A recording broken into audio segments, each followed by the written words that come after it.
Welcome. Thank you so much for joining us today. My name is Amy Sam. I am the Health Education Project Specialist at the Maxwell and Eleanor Blum Patient Family Learning Center at Mass General. Today's program is part of our Dermatology series, a special collaboration between the Blum Center and Department of Dermatology. Before we get started, I just want to go over a few items with you all.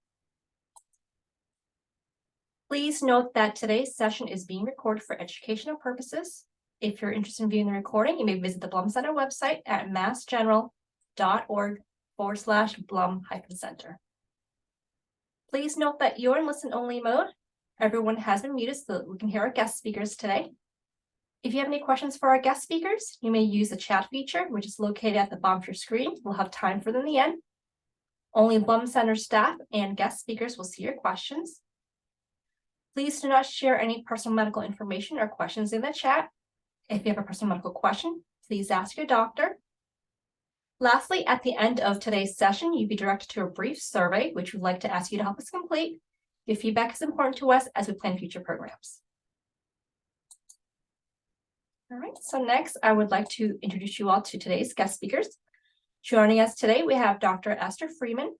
Dr. Freeman is the Director of Global Health Dermatology at Mass General, Harvard Medical School. She also serves as the Director of Clinical Innovation and Education at Mass General's Center for Global Health and an Associate Professor of Dermatology at Harvard Medical School. She is an external advisor to the International League of Dermatologic Societies and is the founding chair of GLODERM, the International Alliance for Global Health Dermatology.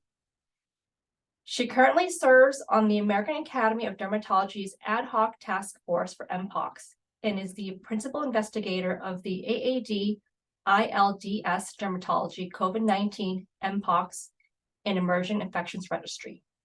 She is also currently serving on the Guidelines Committee for the WHO on Mpox. Joining us today, we also have Alexis Strahan.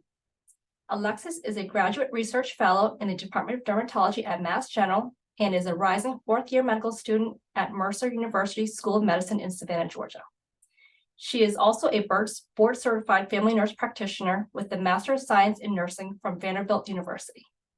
They join us today to give a talk on Mpox, formerly known as monkeypox. So please join me in welcoming them. Great, thank you so much for the warm introduction, and we're really delighted to be back at the Blum Center for this collaborative series between dermatology and our family and patient education. We're really happy to be here today. We'll be talking about Mpox in the skin, and you may remember that even as of 2 weeks ago, this was called monkeypox. So the name has recently changed. We do have a period of 1 year overlap granted by the WHO where we can use both Mpox and monkeypox. So we will try our best to use Mpox, but you may also hear us refer to this as monkeypox. And some of the work that we are going to be talking about today was published certainly before the name change from monkeypox to Mpox. And we're excited to also give you a little bit of the historical perspective. So as I mentioned, my name is Esther Freeman, and I'm the Director of Global Health Dermatology here at MGH. And I'm really delighted to be joined by my research fellow, Alexis Strahan, who has spent so far this year a lot of time working on Mpox. And with that, I'll just review my disclosures, and then we'll pass it over to Alexis. So as mentioned in the introduction, I'm the principal investigator of this international registry, which receives grant support from the International League of Derm Societies and in-kind support from the American Academy of Dermatology. I'm a member of the ad hoc task force from the American Academy of Dermatology to create Mpox content, and I'm also a member of the WHO Guideline Committee for Mpox guidelines. I also serve as an author for up-to-date COVID-19 content, and Alexis Strahan has no conflicts of interest to disclose. And with that, we'll get started. I'll pass it back over to Alexis. Wonderful. Thanks so much. So during our time together, we're going to be covering 3 large topics. The first being an overview of what is Mpox. We'll move on to some signs and symptoms associated with Mpox, and we'll wrap up with some treatment and prevention options. And so, like Dr. Freeman mentioned, you will notice us using the term Mpox instead of monkeypox. And like she said, just a few weeks ago, the World Health Organization recommended a transition in the language from monkeypox to Mpox after much discussion to avoid any stigmatizing or racial associations with the term monkeypox. And so we'll be honoring that throughout the presentation as much as we can. So first, what is Mpox? So Mpox is an infection caused by a virus. It's part of the larger family of viruses called orthopox virus, which is actually in the same family as a virus you may be familiar with, which is smallpox. And there are lots of similarities to smallpox, but there are also very important differences as well. And so largely smallpox and Mpox can have similar appearing lesions in some ways, but Mpox is largely much more mild of an infection and much less likely to cause death. And interestingly enough, the term monkeypox, now Mpox, may actually be a misnomer. The story behind the discovery of Mpox was all the way back in 1958. There was a group of monkeys being used for research in Denmark, looking at polio research, and they had a pox-like disease outbreak. And because it was first discovered in monkeys, it was termed monkeypox. And now we're actually finding out that we're not quite sure where the reservoir or the organism where the virus lives and replicates, what it actually is. It's thought that it may be rodents as well, which will actually transition us to next. Monkeypox over the years has had a few outbreaks. So the first reported human infection of Mpox was actually in the Democratic Republic of the Congo, which is a Central African country, in the 1970s. And since the 1970s, it has remained present in Central and Western African countries. We use the term endemic consistently since 1970. And we've seen sporadic outbreaks largely related to travel to those countries. And the first outbreak in the US was in 2003.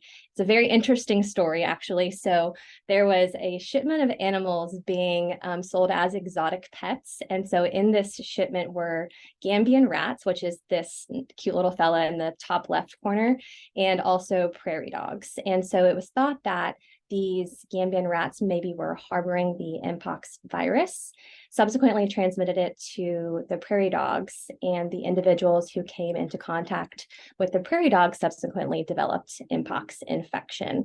And this occurred over about 6 Midwestern states in 2003 and affected around 40 individuals with no deaths associated with it. So another thing I would like to clarify as well is if you've read any news articles or read any maybe health publications about Mpox, you'll see the word clade being used. And I wanted to clarify what a clade means and why it matters whenever it's being mentioned.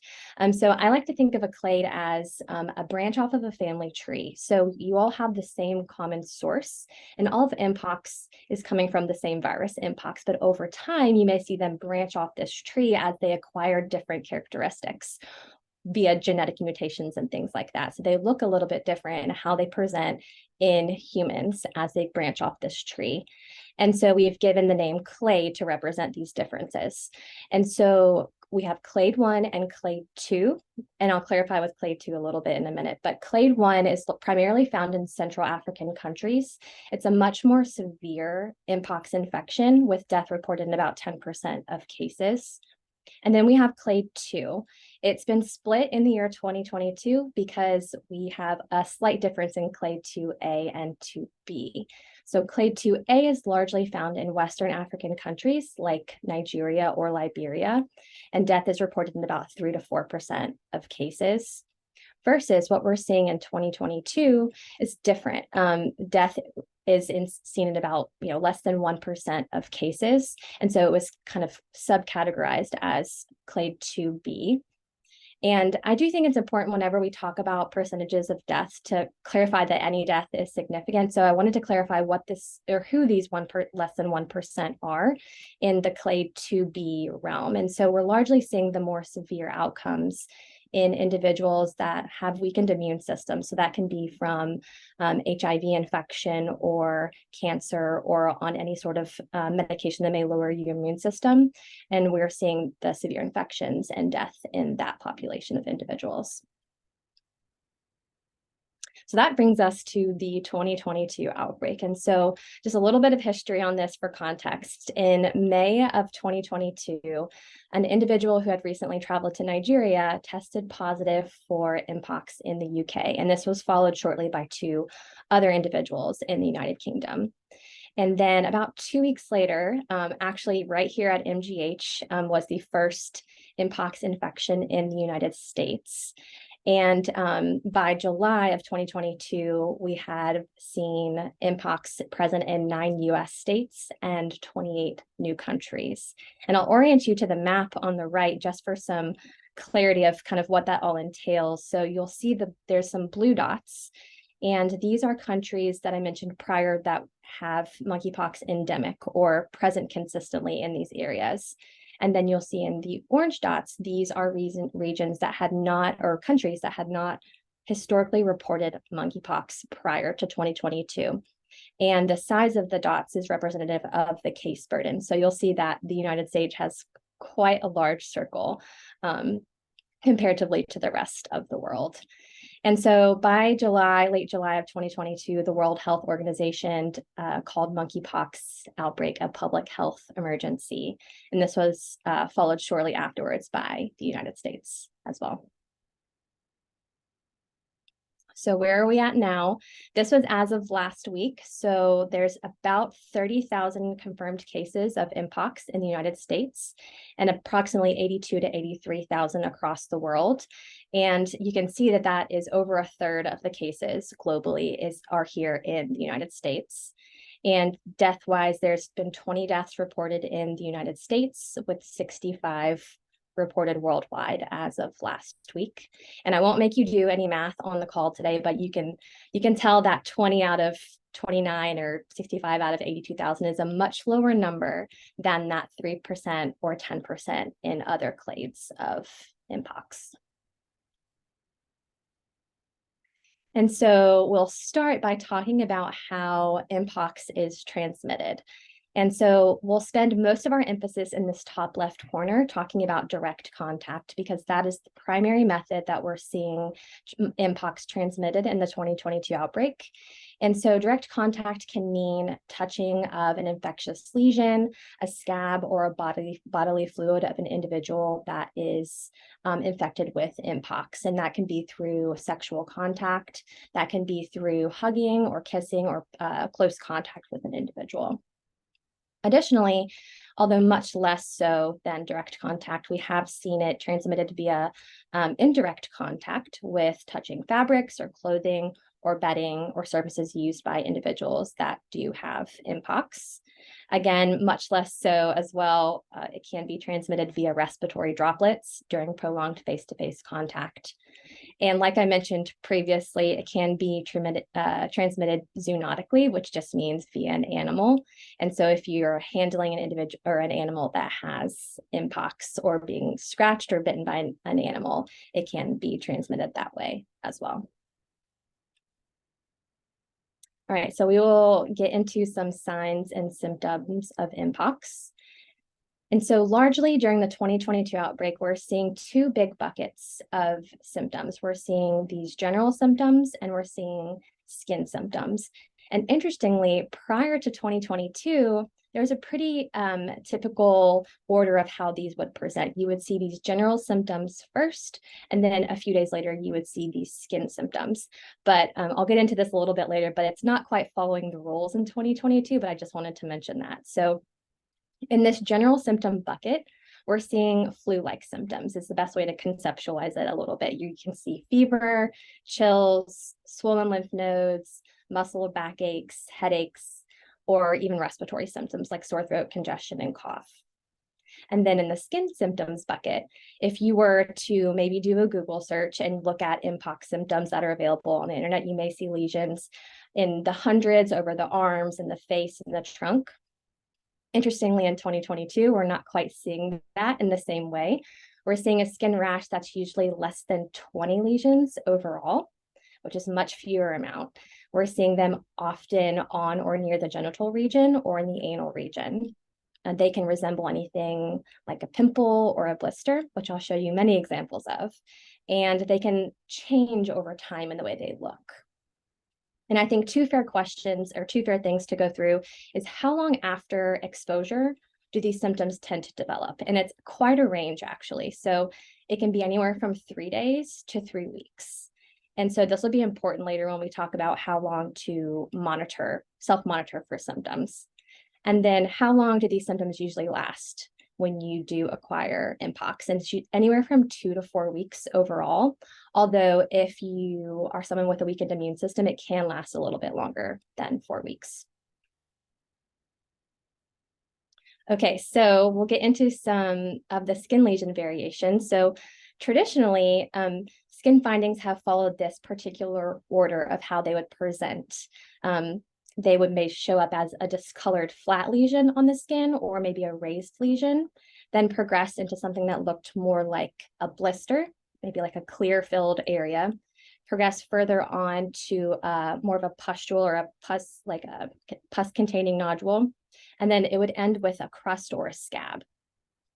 Again, our 2022 outbreak isn't quite following the rules the same way. And so what I mean by that is you may have a blister looking area in one part of your body at the same time that you have a crust on another part of your body. And again, that same blister may not move through these stages in the exact same way.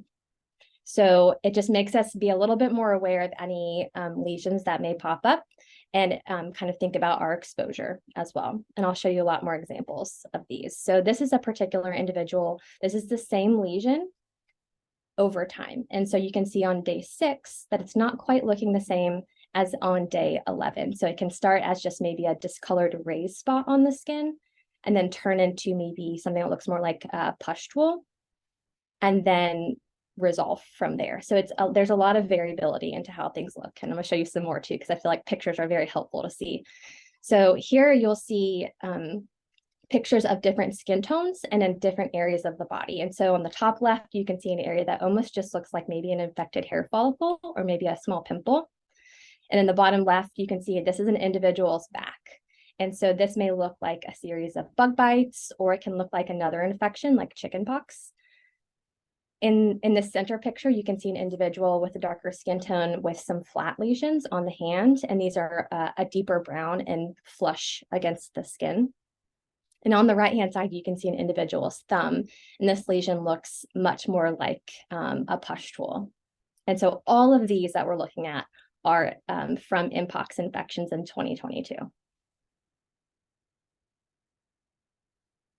And so, like I said, the 2022 outbreak is a little bit different than before. And so we've seen some symptoms show up in the general bucket and the skin bucket that are different. So I want to make sure that I mention some of these because they're very prominent and we're seeing them very often. So if these are presenting in you, you can be aware of them. The first being throat pain. And so we're seeing a lot of sore throat, maybe similar to like a tonsillitis. Also rectal pain. It can be pretty severe and is a cause of a lot of hospitalization in patients.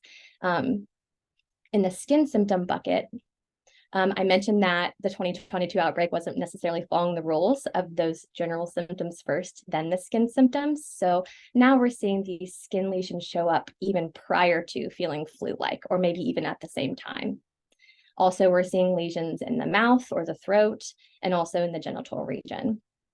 And then finally, we're seeing these interesting donut type lesions, which I'm showing a picture in the bottom left for you to get an idea of what we're talking about.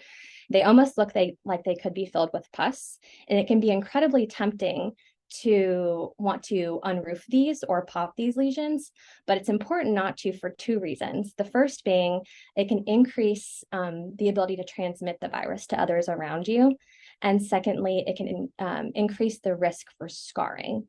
And so the best way to prevent both of those things is to keep the lesions covered, and it will also keep you from being tempted to unroof those lesions. And so I'm going to circle back to mentioning that the infection generally lasts for 2 to 4 weeks. How do we know when Mpox infections are resolved? How do we know when we're no longer at risk for transmitting it to others? So there's a pretty distinct definition for this, and it's when all of the skin lesions have resolved.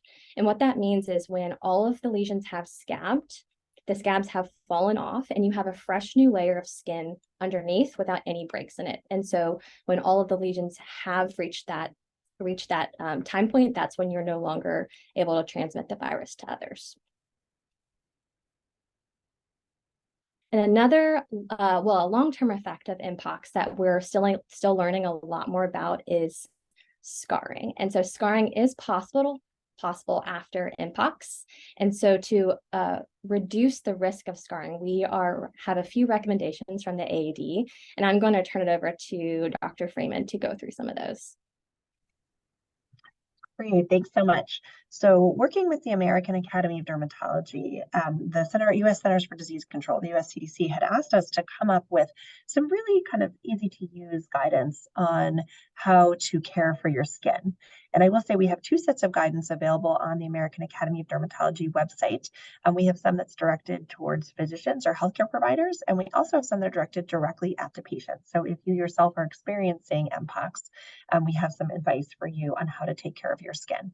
These are available as easy to download PDFs on the American Academy of Dermatology website. I'm just going to show you a couple of screenshots today, but as I said, it's kind of hard to put a one-page PDF into a screenshot, so you get a sense of what's in there. But this is a way for you to kind of have an easy to download or access kind of just tips for taking care of your skin in the context of Mpox. So the first is that while they're infectious, it's important to keep the lesions covered because, as Alexis mentioned, direct contact with infected skin can lead to transmission for potential to another individual. There's really no need to use antiseptics or antibacterial agents unless there's a concern for additional bacterial infection. So that's not something that's needed in the sense that Mpox is not a bacterial infection, it's a virus. And so using an antibacterial agent is not particularly helpful unless you've developed another complication, for example, an overlying bacterial infection. Next slide. Other examples are that, if you are concerned that you have developed an additional infection on top of Mpox, to definitely contact your healthcare provider. And after lesions have healed, a lot of questions have come up about how to handle scarring. And I think this is an area that we're going to continue to learn more about.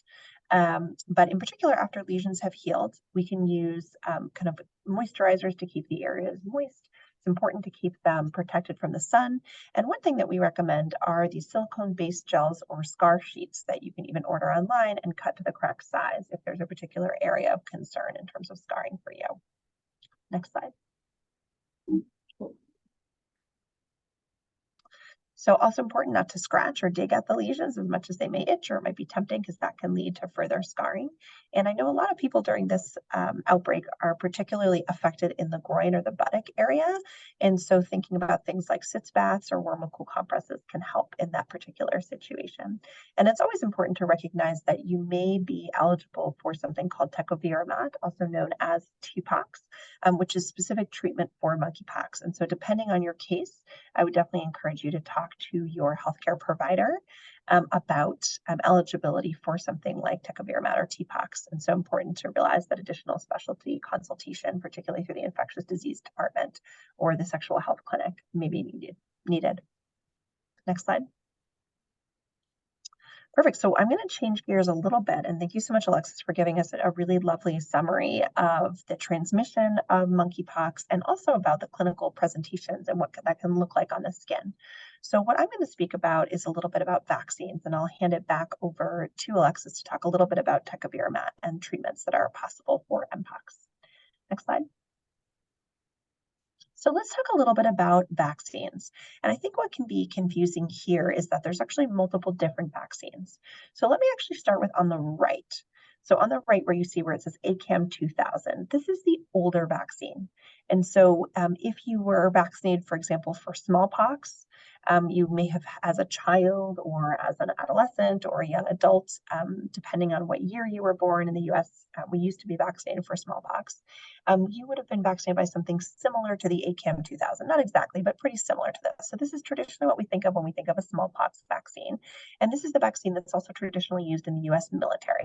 So another place that you may have received a smallpox vaccine would be in military personnel. So this is an older smallpox vaccine. You can use it for monkeypox, and it's certainly efficacious. But there's a few issues with this vaccine that we'll talk about in a second. Now, the newer vaccine, and we're actually very lucky that this vaccine was approved specifically for Mpox. This is a newer vaccine called Jynneos. It's also known as Imvanex. It goes by a number of different trade names. This is a newer non-replicative vaccine. So this is a 2-dose vaccine, but it really has some advantages over the older vaccine because it has a lot fewer side effects.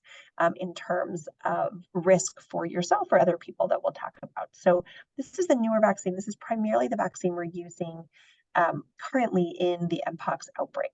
But the reason I bring this up is that there's, in the past, people have worried about scarring that comes if you've seen people who've had smallpox vaccines, in childhood, for example, they might have a scar on their upper arm. You might have noticed that. This newer vaccine, JYNNEOS, is much, much, much less likely to develop a scar, and I'll show you why. Next slide. So this is the older vaccine, and the way that the older vaccine is given is a little bit of a different technique. It's a special kind of needle that looks a little bit like a fork. It's called a bifurcated needle, which means the needle is split into two. And the way that this old vaccine was given was that you actually had many, many pokes given in one location. And so it's very different. When you get a shot now, right, you're used to getting a shot. It's like one poke and you're done. So the older vaccine given with this bifurcated needle has a different process for vaccination. Next slide. And part of the old vaccination, again, this is not the current vaccine, right? This is with the older vaccine that we used for smallpox, was that there had to be something that we called a take. It was basically developing a scar on purpose. You saw that many, many pokes into one area. And it would the vaccine purposefully would need to basically be given into the skin in such a way that you would actually on purpose develop a skin lesion at that site. That is known as the take. So this isn't an accidental skin lesion. This is actually purposeful. That's how the vaccine was given, and that was needed for the vaccine to be effective. And you can see that that results in a scar. The new vaccine, JYNNEOS, does not use the same technique and does not lead to a skin lesion at the site of injection and generally does not lead to a scar at site of injection. So I just wanted to be clear about the difference, because I know you might see people with this kind of scar and you might think, oh, maybe I don't want to get a monkeypox, Mpox vaccine because I might get a scar in my arm. And just to reassure you that that is not the process that's being used currently. Next slide. So who does need a vaccine? So people who are already exposed, so someone who had a close contact, if you found out that you had close contact with an individual who developed Mpox, or for example, your partner who in the past 2 weeks had Mpox. And then there's also specific eligibility around people who identify as gay, bisexual, or men who have sex with men, who are in particular high-risk categories. So someone who engages in particular sexual practices, which are listed here on this slide, and this is defined by the CDC, or potentially sex at a commercial venue. And then additionally, people working in a research or clinical lab who specifically handle Mpox. So there are specifically recommendations for people who have already been exposed or people who may be exposed in the future. Right now, being in the general population without any of these risk factors means you are not currently eligible for the Mpox vaccine. I do anticipate, depending on when you're listening to this lecture, whether it's in real time or whether it's in the future, that the guidance around vaccination may be changing. So keep in mind that this is, relevant as of Tuesday, December 13th in 2022. But if you're listening to this or referencing this in the future, this may have changed because we know the guidance changes over time for vaccines. Next slide.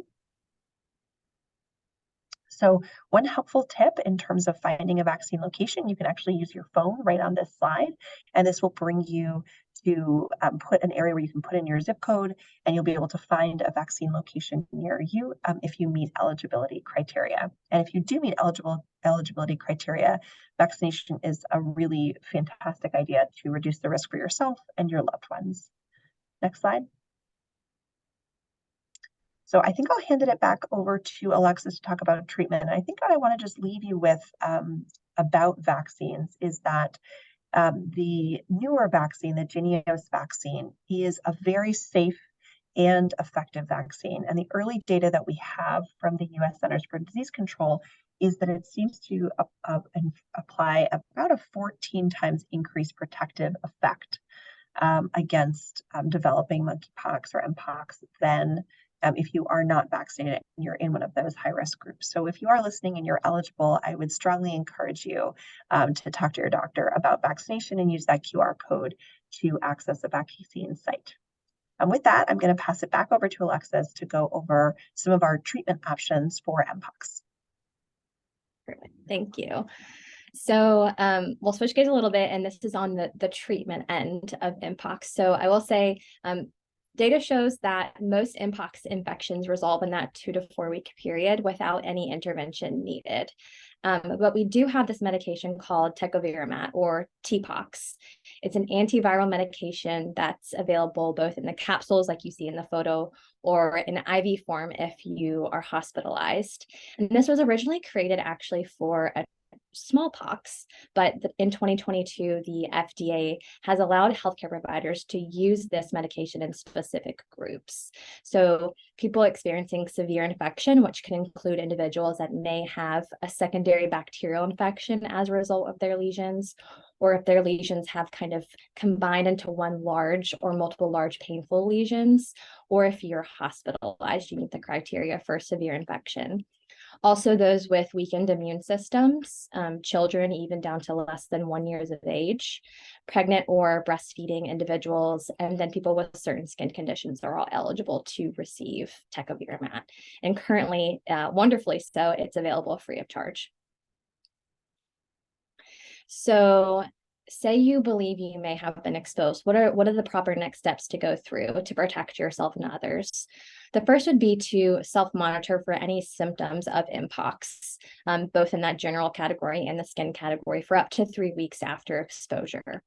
The second would be to reduce transmission by avoiding close contact until you've been evaluated by a healthcare provider. The third would be to be evaluated by a healthcare provider. So that can be visiting your primary care provider or a public health clinic near you to be evaluated and tested for Mpox. And then finally, informing any contacts in the past 21 days of your Mpox status if you do test positive. And so say you're a healthcare provider who doesn't routinely encounter individuals with Mpox or potential exposure, and so you're unsure of what personal protective equipment you should be wearing to both protect yourselves and your patient. The recommended PPE for Mpox is a gown, gloves, an N95, which is a mask, and eye protection. If you do believe you have been exposed, you fit that category, like Dr. Freeman mentioned, to receive vaccination. And so you can vaccinate within 4 days to prevent the onset of Mpox, or within 2 weeks to help reduce the symptoms of Mpox. And we've inserted the CDC's Emergency Operations Center phone number there. So if you wanted to write this down and you have a patient, you're unsure, can't remember exactly what the guidelines are, this is a great resource to reach out to if you have a patient who, or yourself, may have been exposed to Mpox. So in summary, Mpox is a rare virus, most often transmitted in 2022 via direct contact with skin lesions. Skin lesions can be few in number, even less than 20 overall. They can look like a pimple or a blister. The newer Mpox vaccines are important because they're safe and they can reduce the risk of infection. And there are certain populations that are eligible for vaccination and medication. And we have 2 additional points that I'd like to make. So there is a registry in collaboration with the American Academy of Dermatology and the International League of Dermatologic Societies that originated here at MGH to capture Mpox infection information to help us better understand how Mpox looks both on the skin and clinically during the 2022 outbreak. And so we recommend if you test positive for Mpox to gently urge your healthcare provider who's taking care of you to enter your case, because it is for healthcare providers to enter. All of your data is completely anonymous, so we don't collect any information that could tie the information back to you as an individual. And then there's 2 great resources out there if you want further information on Mpox. The first is the CDC's website. They have extensive options of going through all of the different questions you may have about Mpox. And then also the American Academy of Dermatology has a great Mpox resource center as well that we've referenced. And so thank you to the Blum Center for the invitation to talk and to all of our collaborators on the Mpox work that we've been doing. And I would like to personally thank Dr. Freeman for her mentorship during this work and for the invitation to present today. So thank you. Thank you so much for a wonderful presentation. We are now towards the end of the session, so if you have any questions for Dr. Freeman and Alexis, feel free to enter them in the chat. You had mentioned that rectal pain as one of the symptoms. Would this be generalized pain or when using the restroom? It's a great question. It can be both, but there can be like this persistent sense of rectal pain. And I think what's just interesting to highlight is this is not really a feature of Mpox that had been described significantly prior to the current outbreak. And so, in fact, if you read the report of the first, I'm not disclosing anything private because this is in the public realm of the first patient in the US who had Mpox, was written up in the New England Journal of Medicine. I think what's driving people into the hospital sometimes is this rectal pain. And I think early on, it wasn't necessarily recognized that this was, a potentially major symptom of Mpox because it was relatively new and had not been reported before. And I think it raises a lot of questions about our previous understanding about Mpox from prior outbreaks, where if you think about even looking at something like the case fatality rates from Africa from prior outbreaks, with much higher rates of death than what we're seeing, thankfully, in the current outbreak.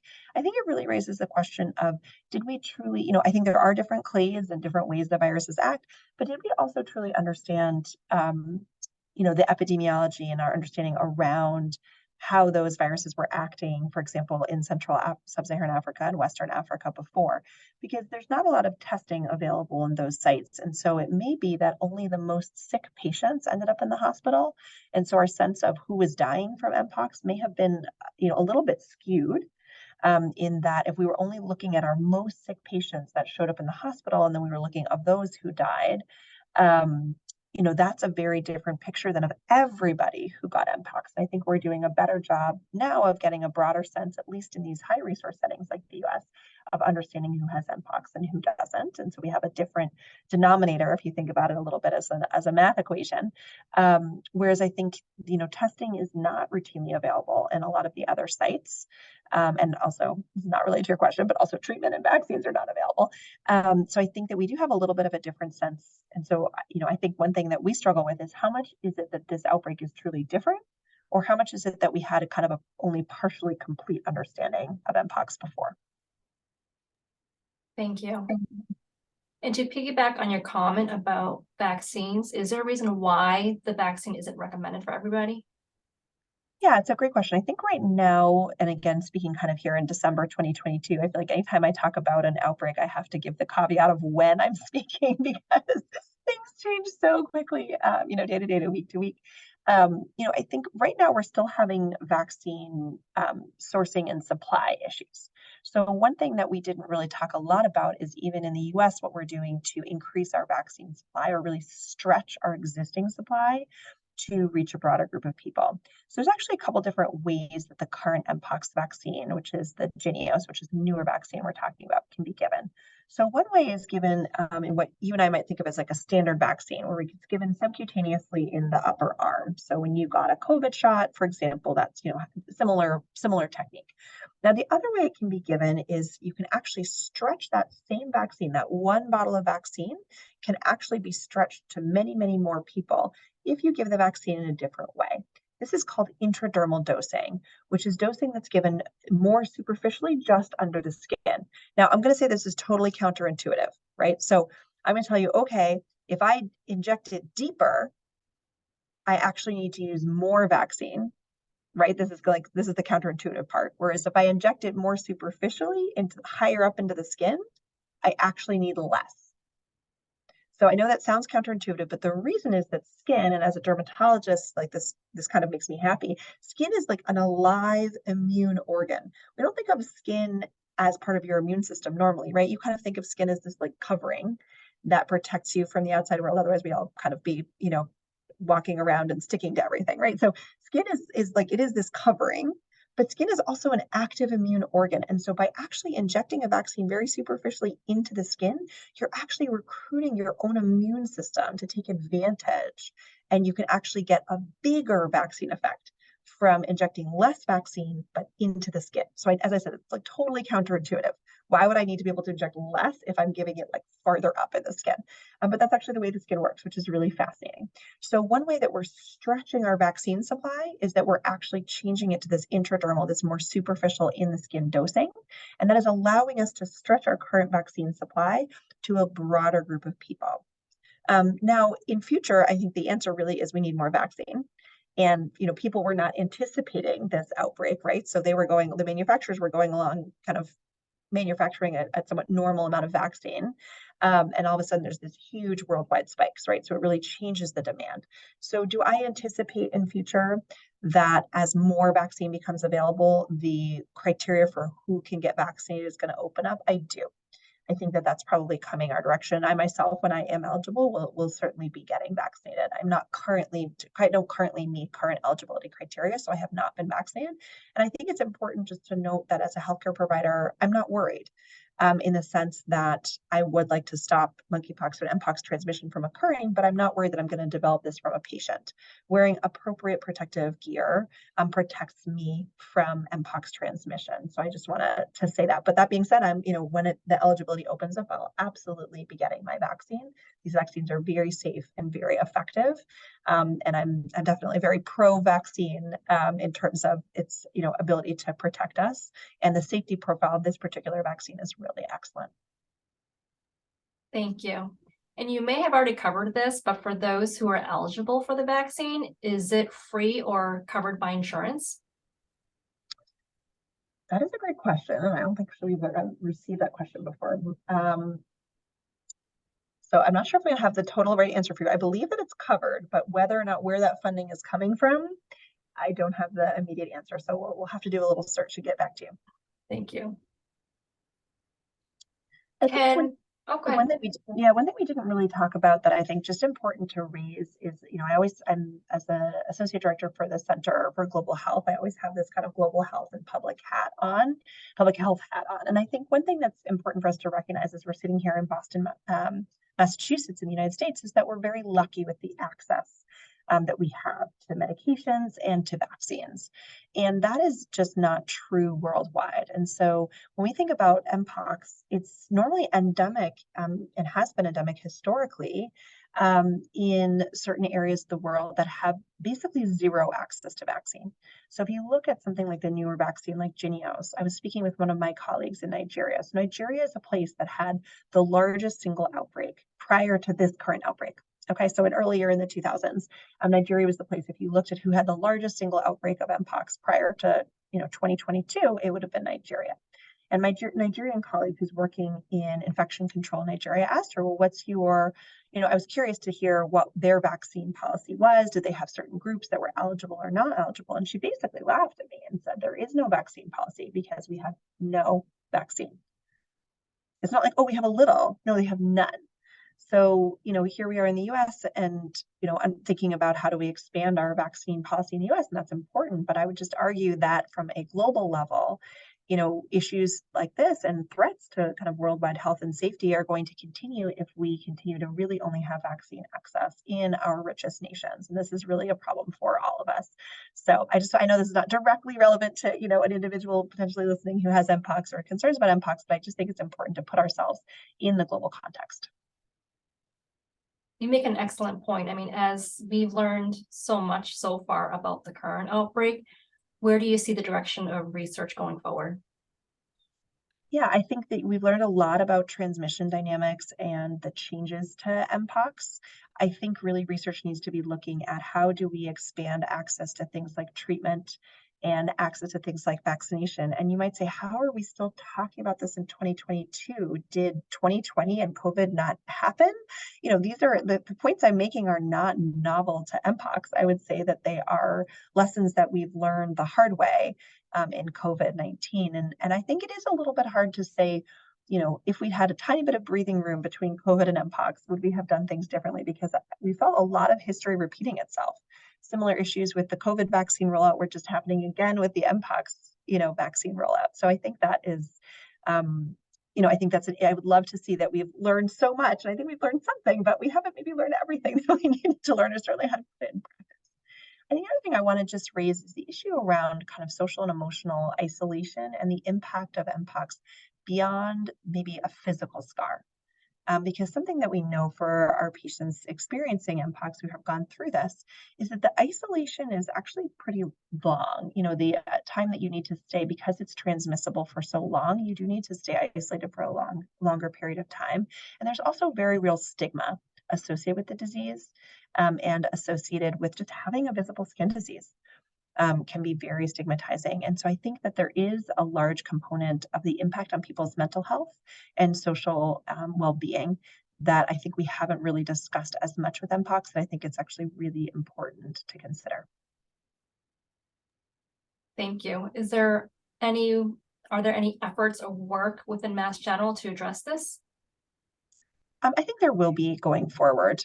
And I think it's certainly an area of concern. And I think there's also linking the two between the physical state and the emotional state. So people that I think work is really just starting around scarring, for example, something that's really going to be with people potentially for a long time, and linking that and how to treat that and how that relates to stigma, I think is going to be important work that's really just getting started.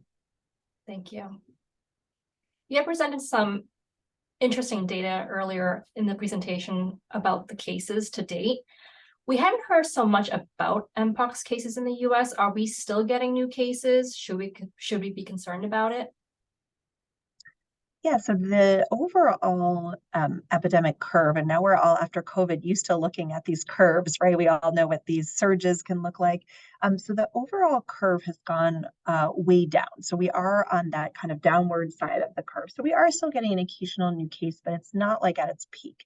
The United States peaked around the end of August, mid to late August of 2022. That was our main peak of this particular outbreak. What we don't know is this one big curve that we're now on the downslope of, or are we going to be looking at something more like COVID where we have these different waves that come through? And I think it's a little bit too early to tell, and probably a lot depends on us in the United States, and what are we going to do with vaccines?